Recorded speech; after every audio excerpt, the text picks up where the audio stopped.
Mari kita berdoa.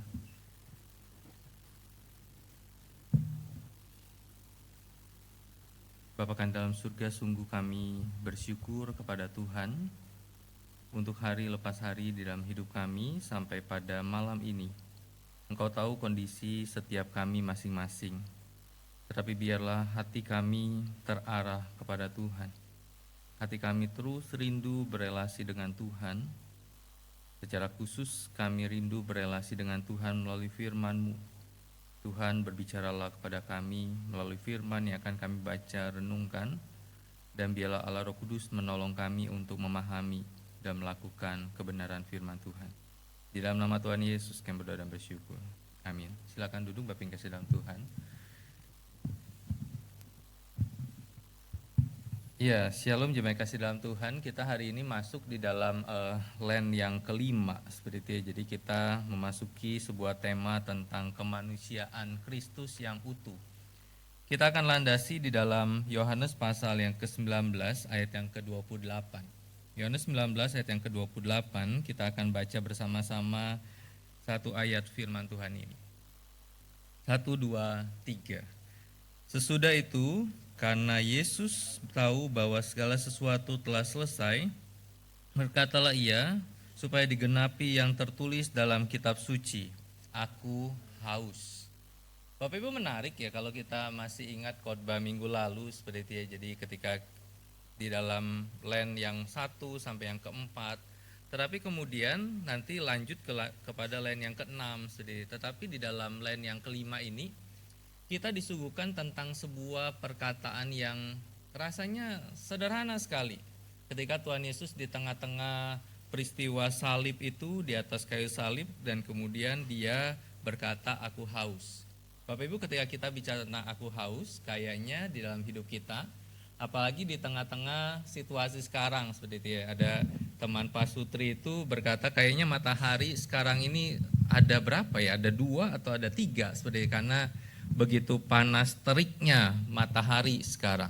Bahkan di tengah-tengah situasi kadang ada yang tanya kapan lagi turun hujan seperti itu ya. Tetapi ketika hujan kita pikir kapan lagi kemarau seperti itu. Tapi itulah realita.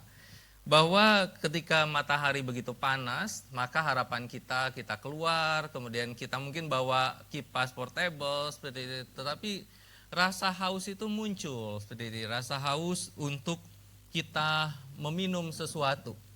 Bapak Ibu, apapun yang kita minum, saya mulai dari kuliah itu dikenal sebagai seorang mahasiswa yang suka bawa botol minum. Jadi kemana-mana saya bawa botol minum seperti itu. Kenapa? Karena saya nggak terlalu kuat untuk untuk tenggorokan kering. Dan kalau kita bicara tentang ketika Tuhan Yesus berkata aku haus, maka kita bertanya seperti ini, apakah perkataan Tuhan Yesus ini adalah sesuatu yang wajar? Maka kita bisa melihat tentang penderitaan Tuhan Yesus di dalam peristiwa salib. Apakah sesuatu yang wajar ketika dia berkata aku haus? Bapak Ibu, Tuhan Yesus itu kehilangan banyak darah. Jadi kalau kita lihat seberapa banyak darah yang dia sudah tumpahkan atau keluar dari tubuhnya, bayangkan itu ketika dia dicambuk seperti itu ya. Sebelum peristiwa salib dan kemudian dia mengalami sebuah penyiksaan dari pasukan Romawi, dan kemungkinan besar cambuk yang digunakan itu adalah cambuk yang bukan hanya melukai tetapi juga bisa mengoyak daging dari Tuhan Yesus. Sehingga daging yang terkoyak itu mengeluarkan pasti banyak darah. Sehingga kita bisa katakan bahwa di dalam masa beberapa jam peristiwa salib itu, maka Tuhan Yesus banyak kehilangan darah itu. Tuhan Yesus juga mengalami yang namanya dehidrasi, kekurangan akan air. Bahkan kalau kita ingat di dalam peristiwa salib, dia minta minum seperti ya. Dan bukan air yang dikasih, tetapi apa yang dikasih? Apa yang dikasih? Iya, anggur asam. Jadi menarik, dia kehilangan cairan tubuh yang begitu luar biasa. Bahkan dia tergantung berjam-jam di salib itu. Dan yang menjadi menarik di dalam ayat yang kita baca dikatakan Yesus tahu bahwa segala sesuatu telah selesai. Tuhan Yesus menyadari kematiannya sebagai korban hampir selesai. Dengan kata lain selesai ini adalah dia hampir meninggal seperti dia. Sehingga dia katakan aku haus. Nah, Bapak Ibu, kata haus di situ menggunakan kata dipso. Dipso itu bicara tentang haus. Haus itu umum. Tetapi ada kata dipso di dalam pengertian dahaga yang menyiksa. Dahaga itu sudah sakit seperti itu.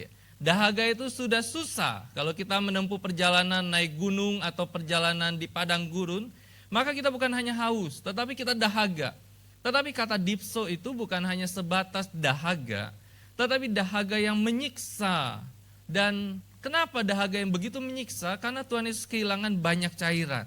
Karena cambukan, karena pendarahan, karena dehidrasi, berjam-jam digantung di kayu salib itu. Sehingga ketika Tuhan Yesus berkata, aku haus, maka dia gambarkan betapa kehausan yang begitu ekstrim. Seberapa ekstrim?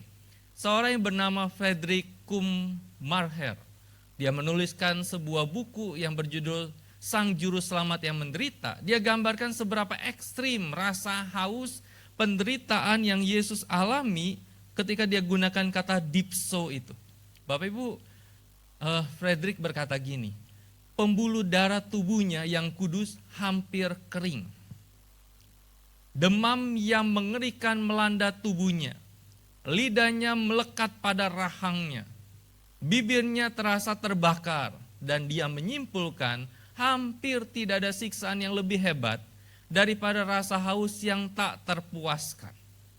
Sehingga dengan kata lain, kehausan, rasa haus yang Tuhan Yesus munculkan ketika dia katakan aku haus, dipso itu adalah sebuah kehausan yang ekstrim. Kalau Friedrich gunakan di sini adalah kehausan yang mengerikan yang dialami oleh tubuhnya sebagai manusia 100% itu. Sebagai manusia yang sejati itu. Tetapi kita mungkin bertanya seperti ini, mengapa sang anak Allah itu harus haus? Ini menjadi pertanyaan penting. Ketika dia katakan aku haus, menunjukkan bahwa dia adalah manusia sejati. Bapak Ibu, gambaran Tuhan Yesus haus, lapar, ngantuk, menangis. Kalau kita lihat di dalam perjalanan pelayanan Tuhan Yesus 3,5 tahun itu, gambaran tentang bergumul seperti itu, yang berduka, itu menjadi sebuah gambaran bahwa Tuhan Yesus itu manusia sejati. Kalau kita bicara tentang hal ini, seakan-akan begitu mudah sebuah statement bahwa Yesus itu manusia sejati. Tetapi di dalam sejarah perkembangan kekristenan, ternyata tidak semua orang mengakui bahwa Tuhan Yesus itu adalah manusia sejati. Ada sebuah ajaran yang disebut sebagai doketisme. Nah, doketisme ini adalah ajaran yang menyatakan bahwa Tuhan Yesus itu tidak sungguh-sungguh manusia, melainkan hanya tampak sebagai manusia. Atau kemanusiaan Yesus itu hanyalah ilusi. Jadi sebenarnya dia bukan manusia. Dia tidak punya tubuh jasmani nih. Dia bukan manusia sejati. Tetapi seakan-akan dia punya tubuh jasmani itu. Padahal dia enggak punya. Sehingga mereka katakan enggak lah. Tuhan Yesus itu tidak punya tubuh jasmani. Para murid hanya dia menampakkan dirinya seakan-akan dia punya tubuh jasmani. Tetapi dia tidak punya tubuh jasmani. Sehingga perkara bahwa Tuhan Yesus adalah manusia sejati adalah perkara yang bukan hanya kita menjawab, iya dia 100% atau sepenuhnya manusia sejati. Tidak semudah itu. Ketika dikatakan dia haus, menunjukkan bahwa betul-betul secara naturnya sebagai manusia sejati, dia punya situasi haus itu. Haus yang ekstrim itu. Kenapa penting kita membahas tentang Tuhan Yesus itu adalah manusia sejati? Karena di dalam konsep keselamatan, hanya manusia sejati yang bisa menggantikan manusia di hadapan Allah. Hanya manusia sejati, manusia yang tidak melakukan dosa, yang bisa menggantikan manusia yang berdosa untuk menebus manusia berdosa di hadapan Allah. Tidak ada seorang pun yang bisa menyelamatkan manusia ketika dia di dalam status juga berdosa. Sehingga ketika Tuhan Yesus datang ke dalam dunia sebagai manusia sejati, lahir dari anak darah Maria, dan kemudian dia hidup, bertumbuh, normal, saya bayangkan dia juga mungkin bermain seperti itu ya. Saya bayangkan dia punya teman, saya bayangkan dia punya relasi, saya bayangkan dia punya rasa lapar. Sesuatu yang normal yang dia punya. Yang menunjukkan bahwa Tuhan Yesus itu adalah manusia sejati. Satu sisi kita tahu dia juga adalah Allah. 100% manusia, 100% Allah. Tetapi malam ini kita bicara tentang bahwa Tuhan Yesus adalah manusia sejati itu. Sehingga Bapak Ibu ketika Tuhan Yesus berkata, aku haus, maka poin yang pertama yang kita bisa katakan seperti ini. Tuhan Yesus itu rela haus, rela menderita, agar manusia tidak mengalami kehausan atau penderitaan kekal di dalam penghakiman itu. Kenapa Tuhan Yesus rela untuk haus di atas kayu salib itu? Sama seperti kenapa dia rela untuk berpuasa 40 hari, dan kemudian Alkitab katakan maka laparlah Yesus.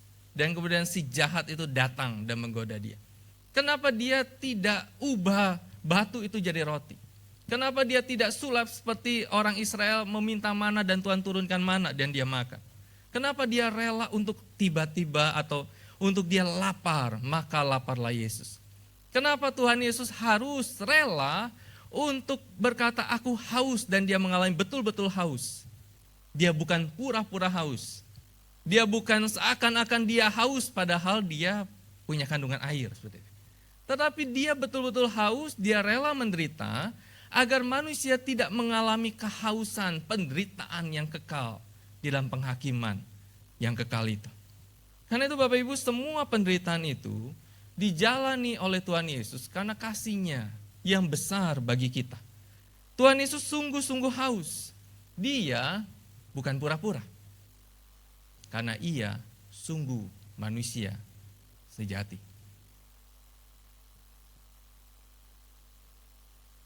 Tuhan Yesus, kenapa dia dikaitkan di dalam ayat ini ketika dia haus, maka dikatakan untuk menggenapi nubuatan. Bapak menarik ya, hal yang sepele tentang haus, tetapi kemudian di dalam Yohanes yang kita baca tadi, dikatakan supaya genaplah nubuatan yang pernah disampaikan. Itu perkara sesederhana itu haus, tetapi dikaitkan dengan penubuatan yang pernah dinubuatkan tentang Mesias dan kemudian digenapi oleh Kristus. Bapak Ibu, ketika kita melihat bagian ini, maka kita bisa berkata bahwa Tuhan Yesus menggenapi akan apa yang telah dinubuatkan. Yohanes dengan jelas mengatakan bahwa pernyataan Tuhan Yesus, aku haus, menggenapi kitab suci. Kualifikasi ini bermanfaat karena kita mungkin tidak secara alami berpikir.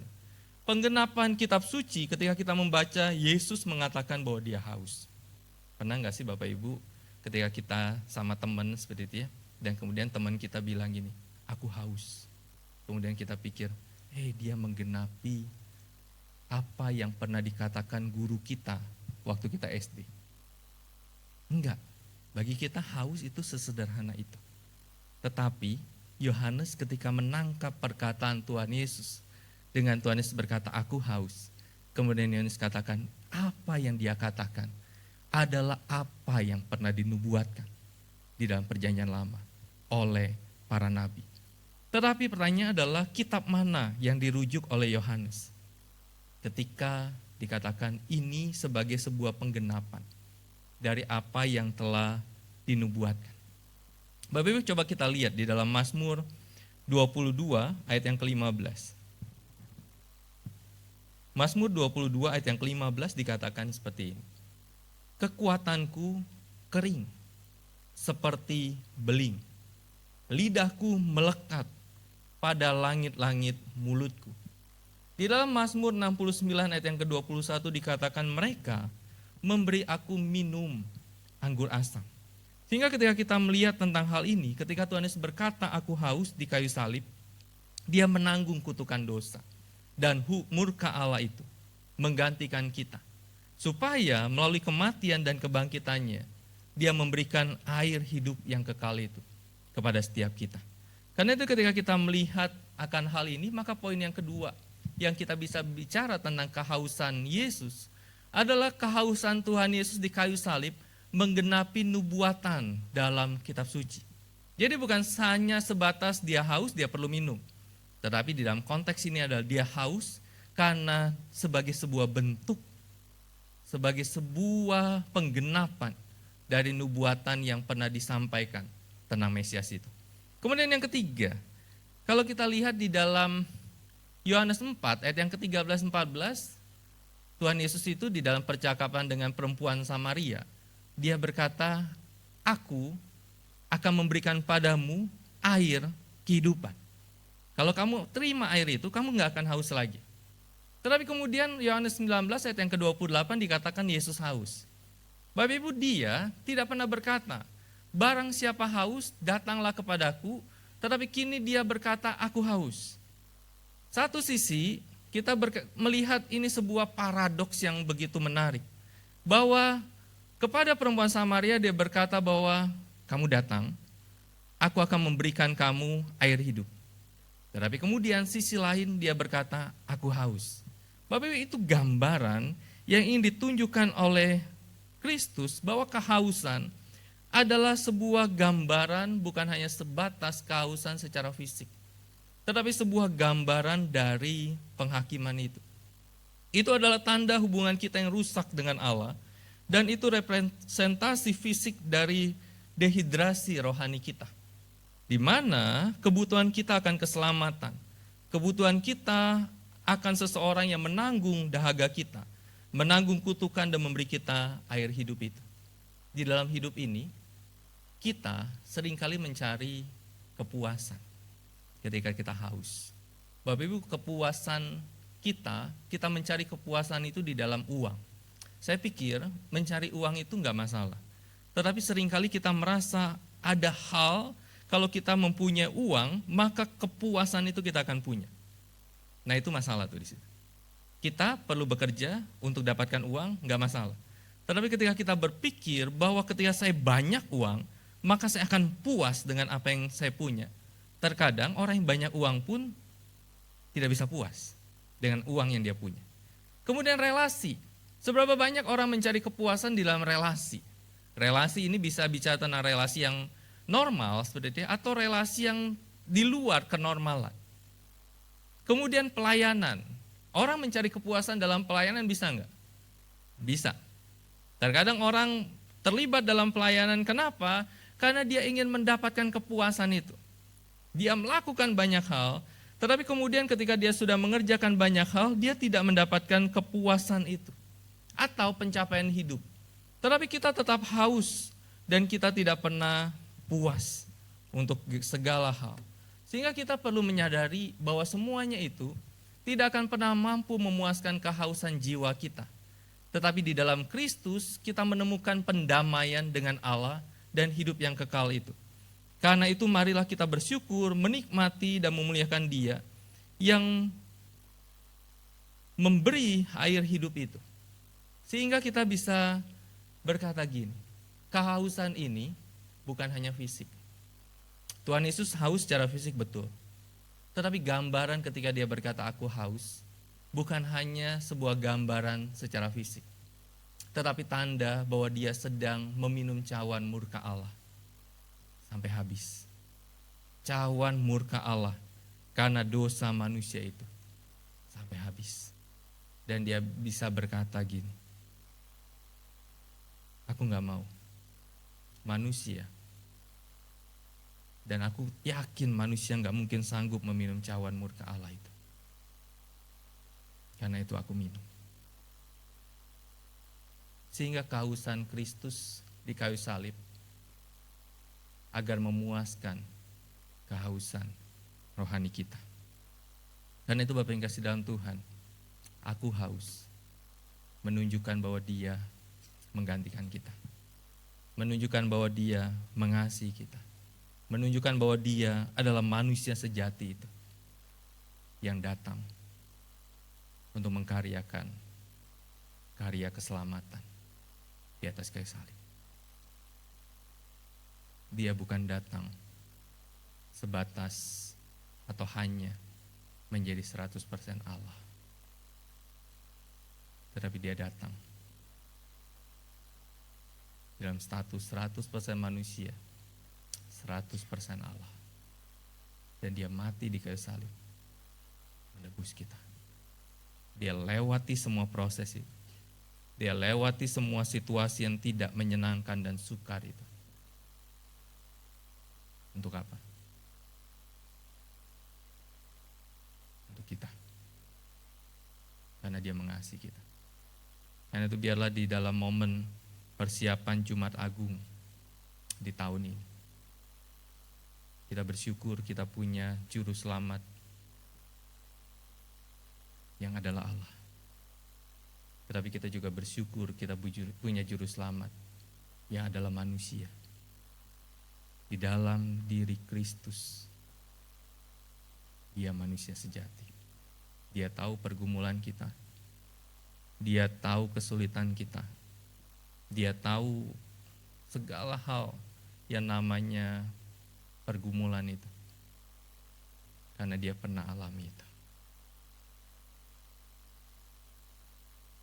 Dan Dia tahu bagaimana menolong kita. Kita berdoa.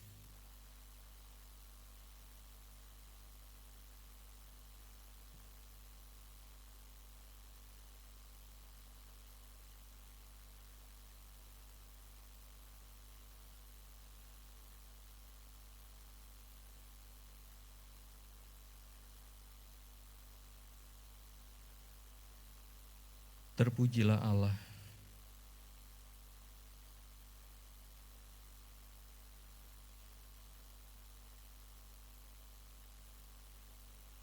yang mengkaryakan, yang menyatakan keselamatan bagi kami. Bukan langsung menjemput kami dan memasukkan kami atau membawa kami ke dalam surga. Tetapi Allah mengkaryakan itu dengan lahir sebagai manusia, bertumbuh seperti manusia pada umumnya, merasakan rasa sakit, merasakan rasa lapar, merasakan rasa haus, sama seperti manusia pada umumnya. Menggantikan kami yang harusnya dimurkai oleh Tuhan, yang harusnya dihukum oleh Tuhan, yang harusnya binasa di hadapan Tuhan.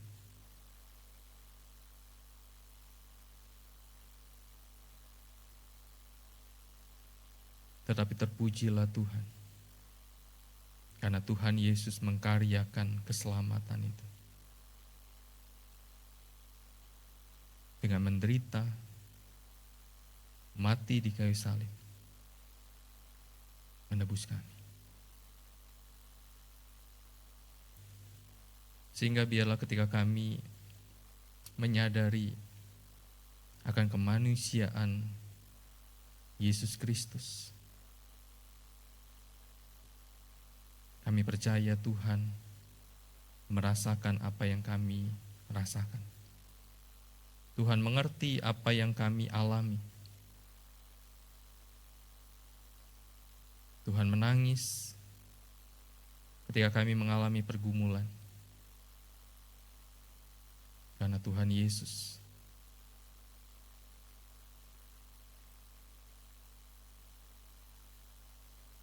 %100 manusia sejati